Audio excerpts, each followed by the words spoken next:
এর মধ্যে আল্লাহ তাআলা পাঠাইছেন আল্লাহ তাআলার দাসত্ব আর গোলামি করার জন্য। আল্লাহ তাআলা বলেন, হে দুনিয়ার মানুষ, আমি আল্লাহ তাআলা পাঠাইলাম তোমারে দুনিয়াতে গোলামি করার জন্য।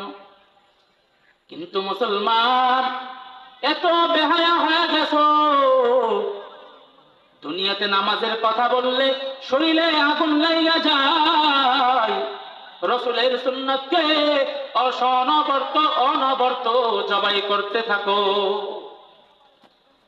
রাহমাতুল লিল আলামিন সাইয়্যিদুল মুরসালিন খাতামুন নবিয়্যিন পয়গম্বর ডাক দিয়া বলেন, হে সাহাবায়ে কেরাম, দুনিয়ার মধ্যে আল্লাহ তাআলা আমি রাসূলের আদর্শ মানিয়া চলবা, আমি রাসূল ওয়াদা করে গেলাম সব সাহাবায়ে কেরাম আনেওয়ালা উম্মতদেরকে জান্নাতে ঢুকায়া দিব। সুবহানাল্লাহ। আল্লাহ তাআলা কোরআনুল কারীমের মধ্যে বলেন, আলহামদুলিল্লাহি রাব্বিল আলামিন। আল্লাহ তাআলা বলেন, আলহামদুলিল্লাহি রাব্বিল আলামিন, সমস্ত প্রশংসা আমি